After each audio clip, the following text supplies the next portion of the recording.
Thank you all very much for joining. Good morning, good afternoon, good evening, wherever you are in the world. Thanks for joining. I'm really excited about today. I've been looking forward to this for a long time. I was going to lie and pretend that I'd put on trousers, especially for this event, but I know no one would believe me. Yeah, just a quick overview. This is the first event we've done with Finimize, and for those of you that are not familiar with Finimize, it's a great little platform to try and take kind of complex financial ideas and make them simple. I've been a subscriber to their newsletter for about 3 years, and basically it's a daily newsletter, always incredibly well written, normally with great humor. So I'd encourage you to check them out if you haven't already. Then we've got a few other partners, which I'll talk about shortly. This is what we're going to do today. I'm going to do very quick introductions. My name is Callum Lang. For those of you wondering, it's a Kiwi accent, grew up in the UK, been in Asia for 20 years, so a bit of a mongrel mix. I'm the CEO of MBH Corporation PLC, and I'll be your host today, but I'm not going to be speaking much. I'm going to hand that over to the professionals. So we've got Mark Matthews, who's going to do the main presentation, and then I've invited 3 incredibly smart gentlemen to come and share their views of Mark's presentation and ask a couple of questions. And then we're going to take any questions from you guys, but we're going to do it slightly different. So you see there's a LinkedIn after party here. The Zoom Q&A function isn't brilliant when we've got hundreds and hundreds of people registered for this event. If lots of people ask questions at the same time, it's very difficult to kind of pick them out. So what we're going to do is if you go to LinkedIn and either look at my profile or go to bit.ly/Finimize LinkedIn, you'll go to a link that I just put up there about half an hour ago, and I think my colleague Wayne will be sending that round in the chat function. But if you go to that post, please give us any feedback on the presentation as we go through it. Put any questions in there, and I've got all the links in the first comment in that. So there's links to this, there's links to some upcoming stuff. If you'd like a copy of my book, if you haven't got it already, you can sign up with EI Summit, you'll get a copy of that. Links to Finimize, links to World Business Angels and International Deal Gateway. But leave your questions in there. And then even after this event is finished, myself and Jeremy and hopefully some of the other panelists will go and try and get into some of those questions as well. So a little bit more after the event. Let me quickly introduce our panel. So Dean Lindal, I apologize, I spelled your surname wrong there, Dean. Dean is based in Canada. I have been, did you spell it right? Did you spell it wrong? Dean's spelt right. Dean's based in Canada. It's 2 o'clock in the morning there, and he's very kindly got up to join us on this. Dean's the co-founder of International Deal Gateway, not Dean Gateway, Deal Gateway, which is a fantastic platform for sourcing fundraising and just general deals. Really high quality of deals on there. Do go and check that out. So Dean will be joining us later. Of course, we've got Baybars. So I've known Baybars for a number of years now. I've been working with the World Business Angel Investment Forum. He's based in Istanbul. I've spent many happy times in Istanbul with Baybars and his incredible network. We'll be hearing from him later. And of course, my business partner, Jeremy Harbour, CEO of Unity Group, and also the founder and CEO of Harbour Club. So all 3 of those will be listening to Mark's presentation and giving us their feedback and their questions.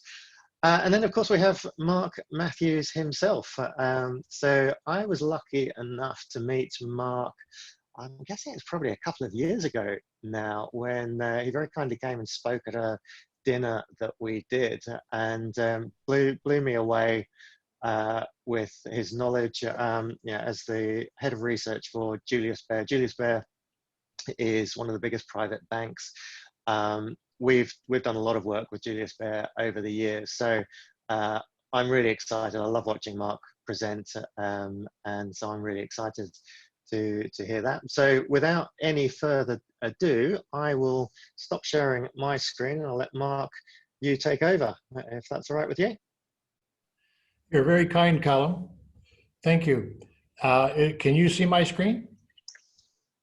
Not just yet. All right, 1 second, please. It was there a second ago. Yeah. And now? It's coming. Yeah, it's coming. Yeah. Perfect. All right, that's great. Well, my first thing I'd like to say is thank you to Jeremy Harbour and Callum Lang for giving me this opportunity. And second, I'd like to say good evening and thank you for attending, ladies and gentlemen, wherever you are in the world. It could be good morning or in Dean's case, in the middle of the night. Thank you very much. And in the next 30 minutes, I'd like to convey some relevant thoughts on the world economy and market to you, and I'll try my best I can to answer the questions. As Callum said, let's get started right away. I'm turning to the second page. I hope you can see a bookstore in some Western city. A picture tells 1,000 words, and this picture on the window says, please note the post-apocalyptic fiction section has been moved to current affairs. And I'm sure that several times in the past few months, you've wondered if this is for real or if it's just a bad dream. I know I have. But actually, the world's gone through post-apocalyptical times before, many times. And when it comes to global pandemics, most of those times were much worse than this one. Global pandemics have been a core part of the human experience throughout the ages. They often help to shape it. And I can give you 3 quick examples. After one pandemic in the 6th century, the Roman Empire was split in 2, and that eventually ushered in the Dark Ages. And then in the 14th century, so many people died after the so-called Black Death in Europe. That was the beginning of a shortage of labor, wages went up, and actually it was the beginning of the middle class in Europe. And if smallpox hadn't wiped out 90% of the indigenous population of the Americas in the 15th century, people like my ancestors wouldn't have been able to colonize those continents on the scale that they did. But global pandemics don't happen very often. And before coronavirus, there were only 3 in modern history. And those were the Russian flu, 1888 to 89, killed about 1 million people around the world. Spanish flu, 1918, 1920, killed, we have no idea really, between 17 to 50 million people. And then the Asian flu from 57 to 58 killed at least 1 million people before it went dormant for a decade. It came back in 68 to 69, killed at least another 1 million people at that time. But nobody is alive today who was alive in 1889, and hardly anyone alive today was alive in 1918.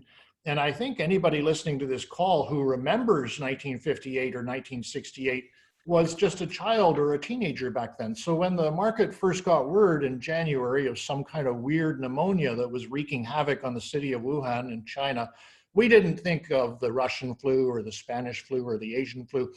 We just thought back to SARS in 2003, swine flu 2009, because many people were in the market who did experience those. And frankly, they weren't a big deal. Swine flu killed less than 20,000 people. SARS killed less than 1,000 people. And back then, even though we had the internet, back in 2003, 2009, still information traveled more slowly than today. Maybe you'd read the newspaper or watch television 2 or 3 times a day to get the news. Now it's 200 times a day that we're being bombarded by WhatsApp and Facebook messages on our mobile phones, and mostly from well-meaning friends. But as you know, there's so much fake news, even among experts, so many differences in opinion about this fickle virus that it makes us very confused. Well, we learn more every day, but much remains a mystery. And if I turn to the next page, the axis from the top to the bottom shows us the rate of infection of various viral outbreaks. And then the axis from the left to the right is their severity. So the more you are on the top, the greater the contagiousness. And then the more to the right, the greater the severity. And the big circle on the bottom left is the seasonal flu. And it's a very big circle because there's 4 types, and they've got various degrees of infectiousness and severity. depending on the year, the strain. The white circles are some of the previous outbreaks I mentioned. There's 2009 swine flu on the left, and to its right, you've got the Hong Kong flu of 1968, which, as I told you, is the Asian flu that came back from 1957. That's over there a little bit to the right. And on the very top right is the Spanish flu of 1918. And it was very contagious and very deadly. So what about what we've got today? It's the big black box. And that's appropriate because the term black box is also used to describe a complex system whose internal workings are hidden or not readily understood. And that's what this virus is. We know now it is highly contagious, but we still don't know exactly how contagious because many people who get it don't show any symptoms. The severity is difficult to ascertain. Clearly, it's very severe for some people. Over 250,000 people have already died from it. But how many people have had it, we just don't know because sometimes they get only very mild symptoms or have no symptoms at all. And the effects aren't limited to pneumonia, we now know. It can attack many other organs in the body, and it's not clear what the long-term impact for survivors is. And like most viruses, it's mutated a few times. Unfortunately, the most prominent mutation is also the most severe one and the most contagious one. It's a little unusual. Usually viruses become less severe over time. Anyway, I'm not going to go into all the unpleasant details. It's simply to say there's so much information, much of it contradictory. It becomes an overload. It becomes stressful. And I think that's been one of the pressure points on the economy, is it's just stressing everybody out. One thing we do know is there is a sure way of avoiding the virus and beating the virus, and that's by avoiding people. And they knew that back in the Spanish flu too. So if I move over to page 5, this is a cartoon from the time. The man is putting a bar across the door. It says precaution to keep the Spanish flu out. And that's what the world has done. I looked at Changi Airport's website this morning to see how many flights are arriving in Singapore today. 8 flights are arriving in Singapore today. And because the virus is almost everywhere, about 1/3 of the world population is currently in some form of lockdown. Our movement is being actively restricted and controlled by respective governments. Another word for that is quarantine. And on page 6 here, for example, are Tintin and Captain Haddock in 1948. And on the top left, you can see the quarantine flag has been hosted on a ship berthed offshore because the doctor visited it when it arrived in port, and he said there were 2 cases of yellow fever on board, so he ordered 3 weeks of quarantine. And most of the developed world has also been in some form of quarantine. I myself haven't left home for a month apart for a walk around the block every evening. And the result of that is, you can see on page 7, the world economy is collapsing like a rock. I'm fortunate I can work from home, as are you, I'm sure, if you're listening into me. But in many countries, there isn't the same level of technology to let people work at home. And even in countries that do have technology, people who work in airlines, cruise lines, hotels, restaurants, bars, they can't work from home. Factory workers can't work from home. So in just 6 weeks, 30 million Americans have filed for unemployment insurance. The government sent out checks of $1,200 each to adults and another $500 per child for those under a certain income bracket, but that was a one-off. The Republicans don't want to do that again. And if you move to page 8, you can see only half of the American population say they have emergency savings. Now, unemployment is the best lead indicator for bond default rates, according to Moody's. And Moody's is one of the big 3 credit rating agencies. Back in the global financial crisis, defaults rate reached 10%.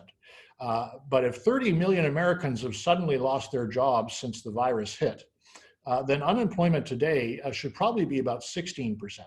So how can it be, when we look on page 9, that corporate bond spreads are only where they were back in 2016? There was a little scare about Chinese growth. 2012, the European crisis. They should be back where they were during the global financial crisis, because back then unemployment was 10%. Well, today it's 16%. In fact, they should probably be higher. Why are bond yields so low? Well, I think you probably know the reason as well as I do. Central bank intervention on page 10. The Federal Reserve started a quantitative easing program again. And this time there's no limit to this program.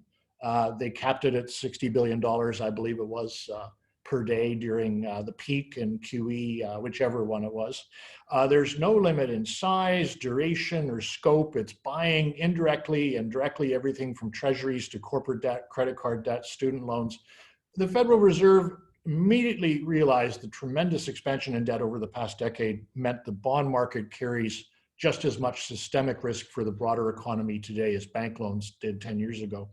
And it's not just the Fed. Here on page 11, you can see that other big central banks are doing the exact same thing. In fact, the Fed's balance sheet, which was 19% of US GDP last year, is 34%, and it's on its way to about 50% by the end of this year. European Central Bank's balance sheet is going to rise from 48% now to about 58% by the end of this year. Bank of England will go from 30 to 50%. Bank of Japan will go from 30 to 50%. And then even the normally very conservative Reserve Bank of Australia have started a QE program, and their balance sheet will go from 13% to 19% of GDP. And look how many central banks have cut rates this year, 75, unprecedented, up from 41 last year, which was already a very big number.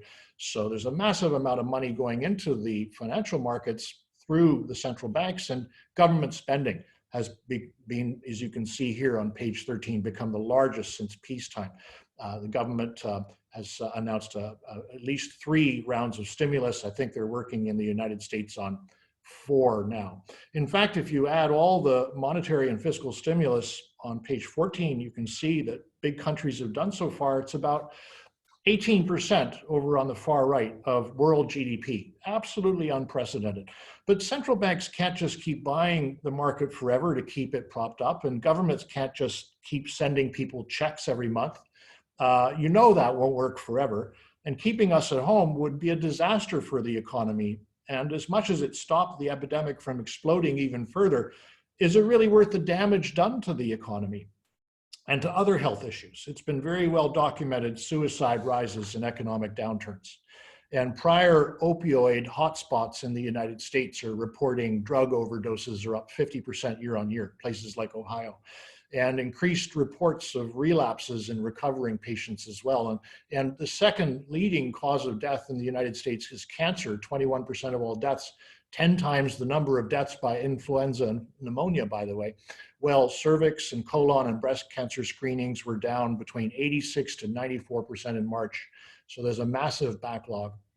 And I think, therefore, governments have decided it's time to open up again here in Asia, in Europe, and the Americas. Is it too early? Well, on page 15, if you just eyeball the number of daily new coronavirus cases, you might think, yeah, it's too early, because this chart is not going down. It doesn't seem to me things are under control, especially the yellow part, which is the Americas. And indeed, the former head of the US Food and Drug Administration, Scott Gottlieb, he said yesterday, you've got to expect cases are going to go up and hospitalizations are going to go up. We don't know how much, but they're not going to go down because state economies are being reopened.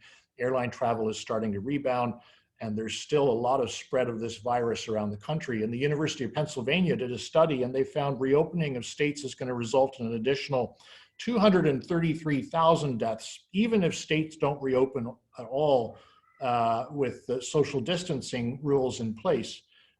Taking the death toll in the US, it'll take it up to about 350,000 by the end of June. So people are worried, rightly, about a second wave. It's happened before. On page 16, you can see there's no data for the Spanish flu globally, but for Britain, we can see there was a first wave that happened in July 1918 that ended.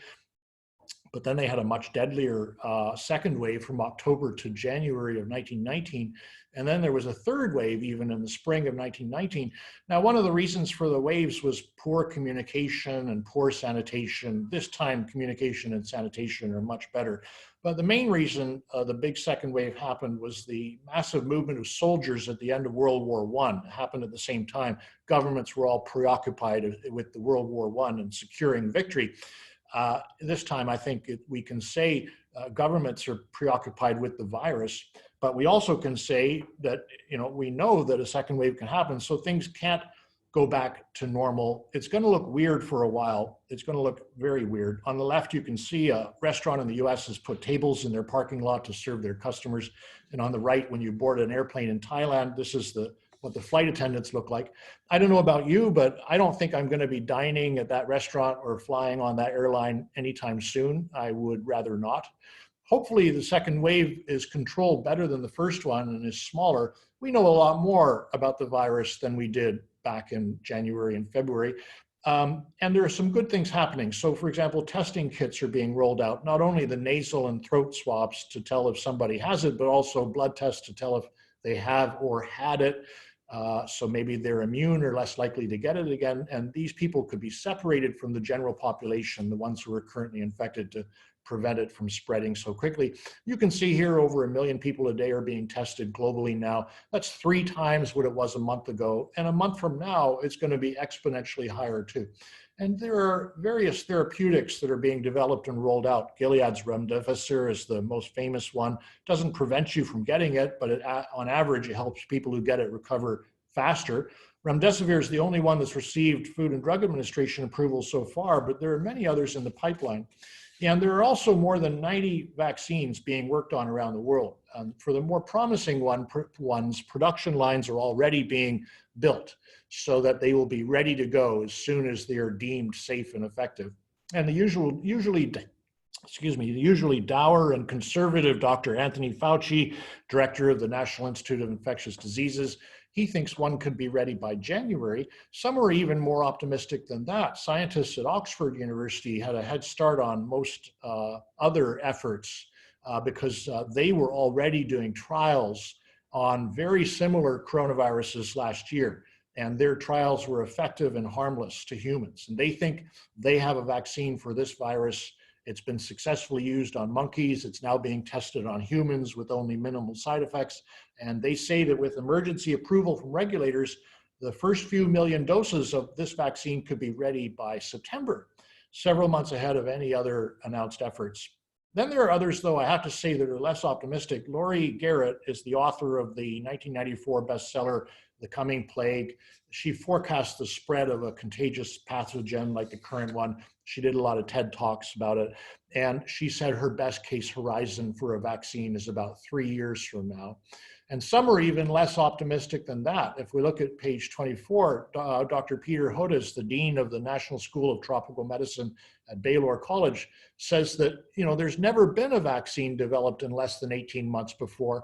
There are some things we don't have vaccines for that we've been working on for years: HIV, dengue fever, and even vaccines for the common flu are only effective, about 60–70% of the time. So people like Laurie Garrett and Peter Hodes say we're more likely to stay in that weird netherworld of eating in parking lots and being escorted to our seat by flight attendants in hazmat suits for some time.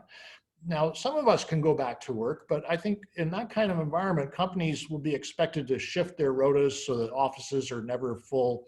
And I think there'll be microwaves as shooting up in various places once in a while that will result in immediate lockdowns. But people like Laurie Garrett and Peter Hodes also say we're just going to get used to it, as hard as it is to believe. But you remember how easy it was to travel before September 11, and now it's a hassle. We just got used to it, and we got used to the hassle of registering our ID at office buildings and that sort of thing. So we might just get used to this one too. And maybe it's wrong that a vaccine won't ever arrive. I'm an optimist. I actually think there will be. But even in one of the best case scenarios, which is January, well, that's still 7 months from now. And on that kind of trajectory, if you look at page 25, it certainly doesn't explain, if we're going to have to live in that weird netherworld of functioning at sort of 50 to 70% capacity, why the market has done this. So you see the market fell 34% from late February to late March. Then there was a bottom for 1 day, and then it bounced, and it just didn't look back. It didn't just bounce a little. From then until today, that was the 23rd of March, it's basically been one-way street upward, a 28% rally. So strange as it sounds, technically we are in a bull market. And if you extend the trajectory of this rally, like I've done with the little dotted red line, then by the end of June, we'll have retaken the high of February 19, which to me seems very strange given everything that's happened. And this has never happened before, even when the world wasn't grappling with a deadly pandemic. The 3 times before, the market sold off very quickly, and then it recovered quite fast, were actually 1962, 74, and 87. In 1962, there was a 25% fall in the market, and then a first wave rally of 13% and a decline of 9% and a final bottom 4 months later. You can see it took 4 months to repair the wounds of that 25% sell-off. And here we are on page 27, 1974, saw a 33% fall from the peak, a first wave rally of 21%, decline of 12, final bottom 3 months later. And then 1987 on page number 28 has a 25% fall from a peak very, very fast.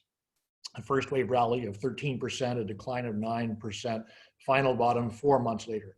And those were the ones where the recovery was quickest. Usually it takes much longer than 4 months or 2 months to build a base and go higher. So I would have thought we need to pause a little bit this month, or maybe even go down some. And on page 29, the Australian dollar to Japanese yen cross is considered one of the cleanest proxies for risk appetite, because Australian dollar is a very pro-cyclical currency. Japanese yen is a very risk-averse currency. It's backing off a little, as you can see here.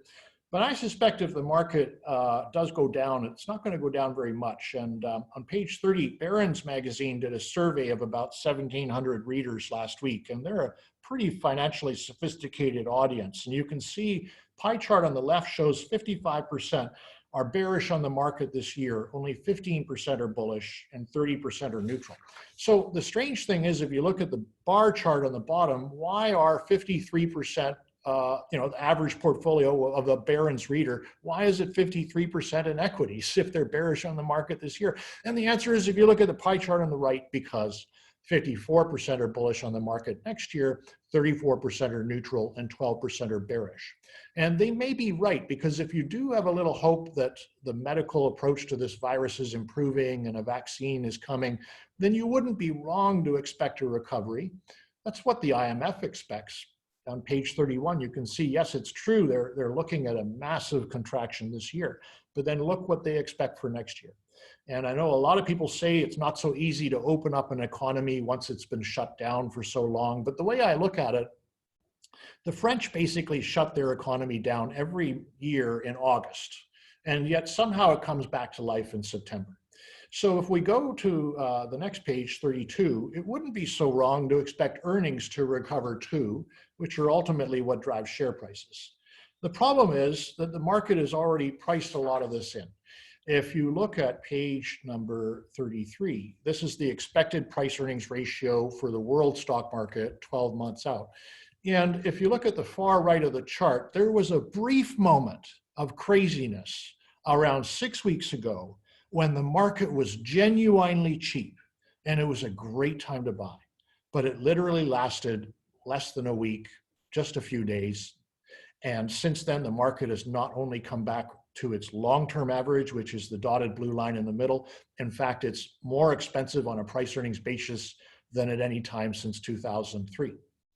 Now, the US market is by far the largest in the world. You can see here on page 34, it's over 5 times the size of the next largest market. So I'll address most of my thoughts to the US market. And one point to make, if you look at the cartoon on page 35, is the man's hat says world economy. And he's being pulled away from the coronavirus in the abyss by what? By an octopus at the top of the wall that's called debt.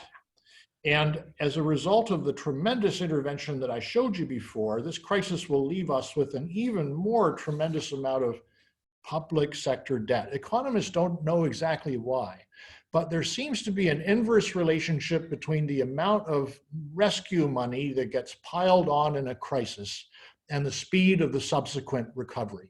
I guess at the most basic level, it's because assets don't find their way into the hands of those who can make them the most productive. But for whatever reason, it means the recovery is slow. So I showed you earlier how big our QE4 is compared to QEs 1, 2, and 3. Therefore, by extrapolation, I am guessing that our recovery in economic growth terms will be quite slow. And so my first point is that if growth is slow, and therefore interest rates, by the way, are also going to stay low so governments can service this enormous pile of debt, that means value stocks are going to struggle, because value typically does best when rates are rising and the economy's good. And what it also means is that growth stocks will continue to do well, because when you've got low interest rates, people can borrow for practically nothing to invest. And in a world of low growth, they'll pay up for the few places that have growth. And so what you can see on page 37 is the various big investment themes of the past few decades since the 1960s. They tend to last about a decade, sometimes a bit more.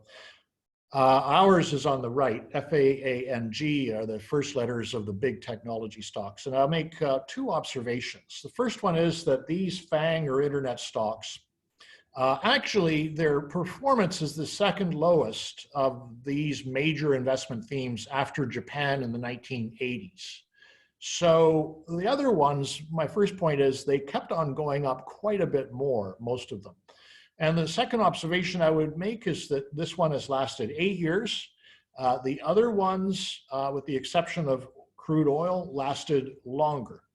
Another thing that helps us is that these internet companies, the FANGs, are a big beneficiary of the coronavirus, because the internet is a big beneficiary of the coronavirus.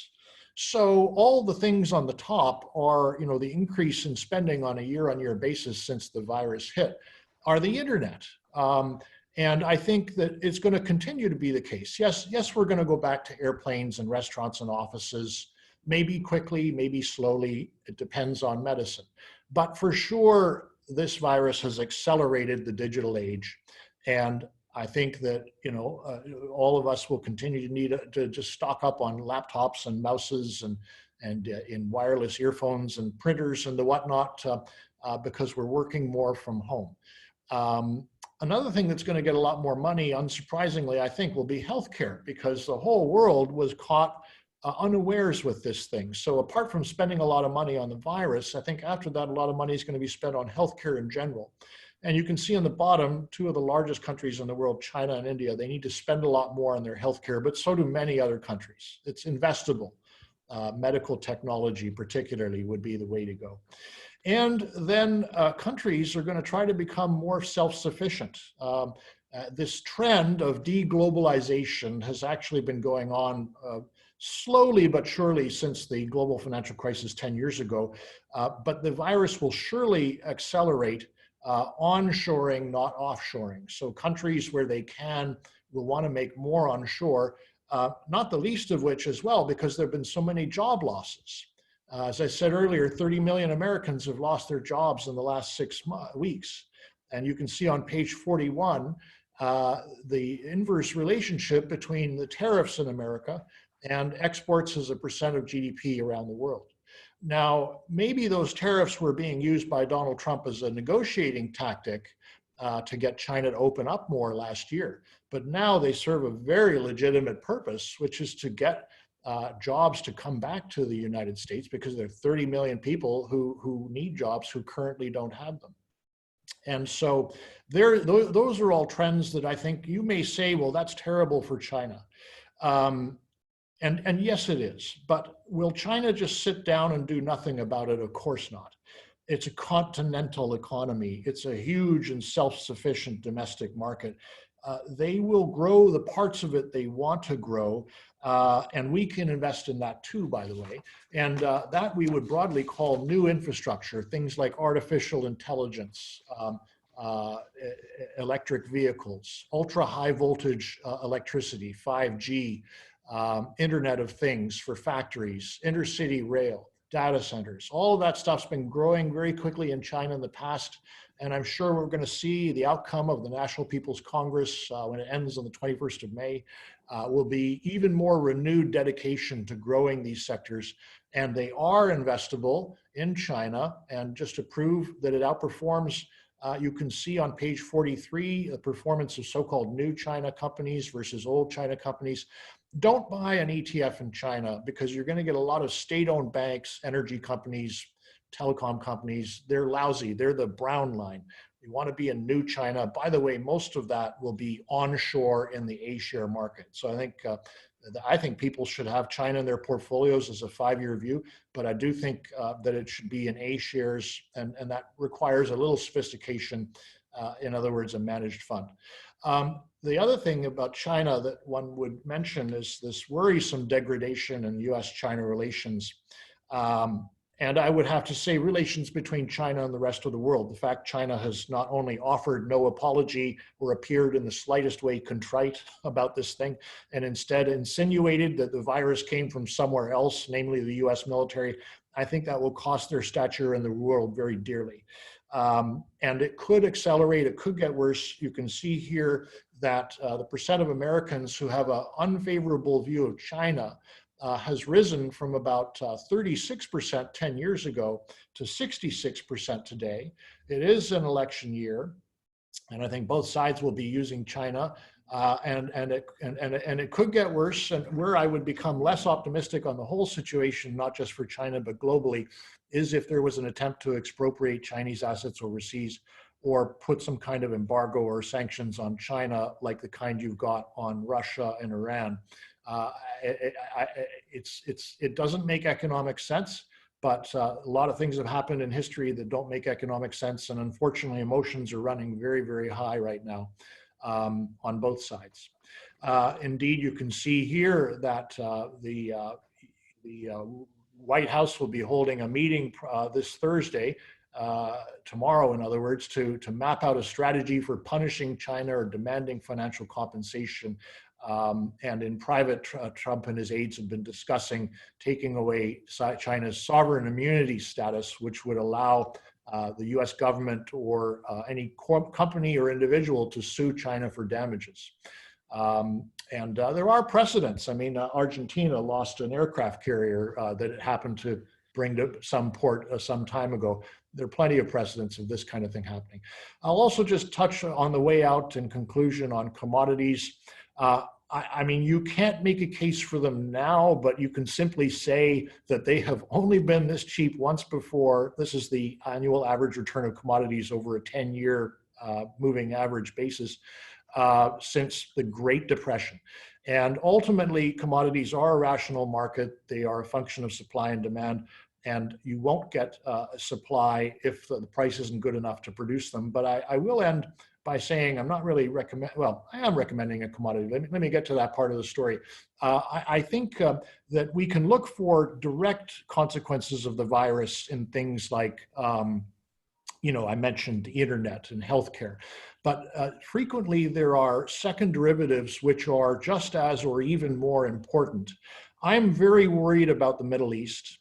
It was already in a precarious situation before this. Those countries have literally no industries outside of oil, in particular Saudi Arabia, a country of 35 million people with really no manufacturing or service sectors to speak of. And you can see what's happened to the price of oil going from the Middle East to Asia. It's absolutely collapsed. And I am worried about regime change in Saudi Arabia. You may have heard that Trump threatened to withdraw U.S. military support from Saudi, the Crown Prince has mishandled the situation so badly that I think he has very few friends right now. He has very few friends in the United States, apart from maybe Jared Kushner and one or two others. Certainly no more friends in Congress. He has very few friends in his own family. And I think the conservatives in Saudi have been very offended by some of his social reforms, for example, letting non-Muslims visit Medina. So if there was something like regime change in Saudi, that would have very big implications for the world. I'm not saying it's going to happen 100% or even 50%, but it's the kind of thing, usually you get a second derivative when something like this happens, and it's almost impossible to predict. But I'm just throwing one out for fun in conclusion that could happen.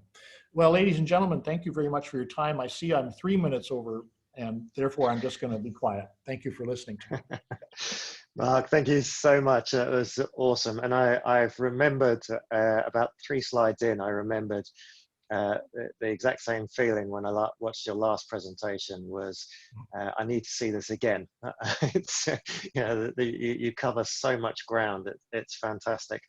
And for those people asking about availability of slides, the slides won't be available, but we will make this recording available so that you can, like myself, you can go through and watch this.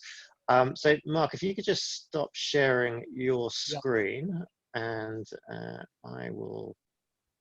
Hang on one sec, sorry. Just bring mine up. In the meantime, thanks. So we will hear from our. Okay, so we will hear from our panel. In the meantime, if you haven't already, please go on to LinkedIn. There's a link in the chat forum, and if you put any questions in there, any comments, any feedback, I'd love to get your feedback on Mark's presentation. And if you've got any questions, please put them there, and we will try and get to them. So I want to go first of all to our panelists and hear what their views are. So I'm going to start with Baybars. So Baybars, if you could unmute yourself. So Baybars is the chairman and the founder of the World Business Angel Investment Forum. Baybars, what were your thoughts, and do you have a question for Mark? Yeah, Mark, thank you very much for this wonderful presentation. From all these slides, it is very clear that now, today, the most valuable asset of the world is not gold, is not diamond, is not dollar. It is COVID. Because one gram COVID is around $10 trillion, according to these slides. And if you pay today, it is $10 trillion, by the way. If you pay tomorrow, it is more. So I think this presentation gave a very good outlook of the current situation, and also gives good points for us to think what to think about for the post-pandemic business environment. In 1453, you know, Istanbul was conquered by Sultan Mehmet, and Middle Age ended, New Age started.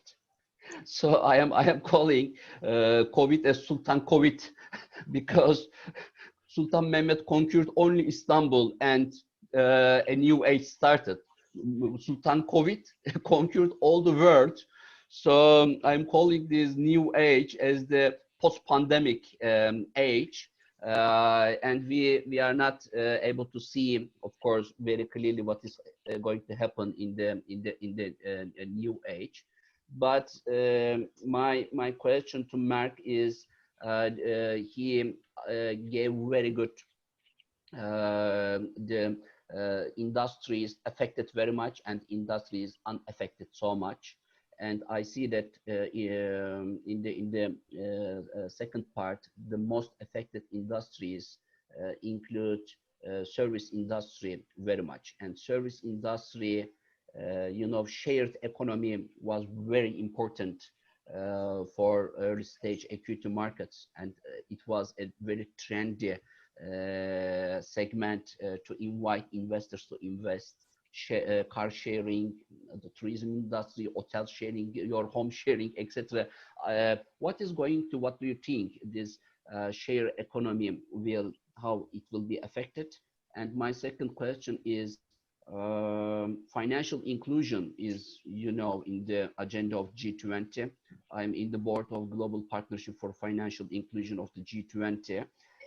Queen Maxima is chairing our board, and we know 2 billion people are unbanked today in the world, and economies are able to address the needs of banked people today in this COVID days. So what do you think? Who will deal with the unbanked people's health under these situations? Thank you. Thanks, Baybars, for that, for your generous words. And On your questions, I don't think I have anything really neat to say, but on the first one, I will simply say that I myself have no strong view on what the changes will be in the way we operate as society. But my gut feeling is, unless it does turn out to be like dengue fever or HIV, that there never is a vaccine, and we radically have to change the way we are. Then my gut feeling is actually we're social creatures at the end of the day. We want to be with our friends and we want to get outside, and I think you know that we could go back to normal. Some people say that the crazy 1920s, the reason why people were so hedonistic in the 1920s, you know, the flapper years and the pre-prohibition cocktail years, the Great Gatsby years. Why were people so hedonistic? Because they were just so glad to have gotten over the Spanish flu. I suppose World War I as well. But who knows? There could be a massive burst in pent-up spending if there is a vaccine that comes out. If Oxford University is right in September, there's 7 more months to go if it's January, but anyway, what I want to say is that my gut feeling is that we will go back to being the way we were. I could be very wrong. That's just what I think. I know a lot of smart people vehemently disagree with that. And on the financialization, I mean, also not really anything neat to say, but I believe that it will come through, in other words, the banking needs of these 2 billion people who don't have bank accounts currently. It's not going to be with Bank of America or I don't know, Bank of China. It will be through Tencent and Google and all the equivalents of that in the third world. In countries like Indonesia and Nigeria, and there's no way to invest in that in the public markets now. Not really. I mean, I suppose you could buy Tencent as a proxy for that, but it's going to be a very small part of their revenues for a long time.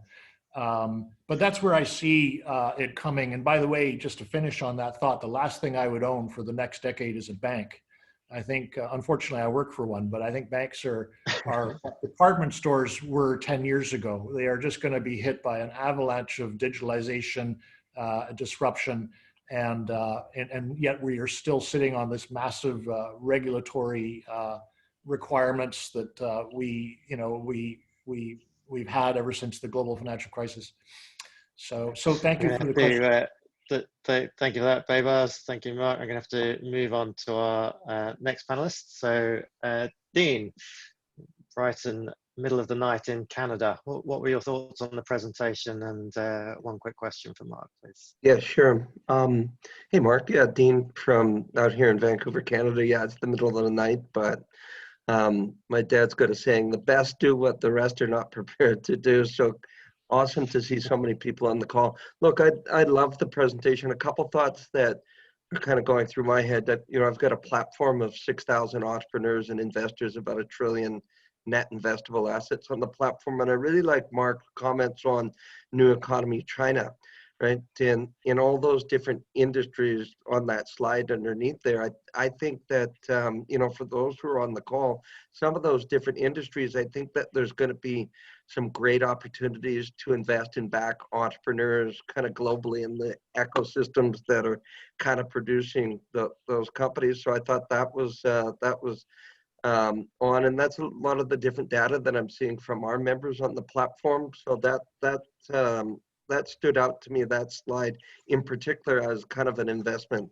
thesis for people on the calls. Second thing was, there's a lot of doom and gloom, but I work on this principle. Limitation is the springboard to greater creativity. Thomas Edison, I sit on the Edison Advisory Board, he was 90% deaf, but he invented recorded sound. And so I'm bullish for some sort of recovery, but I'm also bullish to find and seek opportunities kind of within what we're seeing. I've seen so many new businesses get started, across the board, entrepreneurs find a way. My quick question, here in Canada, and I'm involved peripherally with a number of IPOs in the gold sector. And it's going crazy here. And I just wanted to get Mark's thoughts on just gold, gold stocks, just as a kind of an investment hypothesis and thesis in the short and long term. Thanks. Well, thanks, Dean. By the way, I'm from Nova Scotia, which isn't too far from, well, it isn't very far, actually. I take that back. It isn't very far. But anyway, fellow Canucks, so the Antlers are coming up. Yeah, good day. The Moose call. Yeah, that's right. I'll start by saying that China has been a lousy place to invest for the last decade. And if you look at the GDP growth rate, which has probably been about 10% per year over the last decade, and yet the stock market is, I don't know, maybe 20, 30% higher than where it was 10 years ago. So it has not been good. And the reason is twofold, in my opinion. The first reason is the same reason why the rest of Asia is it's a place you have to be very selective investing in. And the real thing that cripples Asia, I've lived here since 1989, in my opinion, is one word: corruption. It is endemic, it is rife, it is woven into the fabric of these countries, and it just so dilutes returns. So even if you've got GDP growth, you don't have cash flow. The other thing is that in China, the dominant companies in the financial market are state-owned enterprises. And like state-owned enterprises in most countries in the world, they're not run for minority investors. They're run for the greater good of the country. And that includes their banks and their telecoms and their energy companies. Now, then I want to make a second point, which is that was the past. I think the future will look different. The first is whatever misgivings you might have about Xi Jinping, I myself have several. One thing I will say is he's done a good job at getting rid of a lot of the corruption that used to be there. I mean, it's still got a lot, but it's not as corrosive as it was before, including for listed companies. The second thing I would say is that there's about 6,000 companies listed in China right now. I'm guessing 10% are good. Now that's still 600 companies to choose from. And so if you choose your companies which good fund managers can do, or if you've got the time, you can do it yourself, but I think it's tough in a place like that, you will make tremendous money. I mean, just look at the performance of Tencent or Alibaba. I'm sure there are dozens of upcoming Tencents and Alibabas. Some are listed, some are not.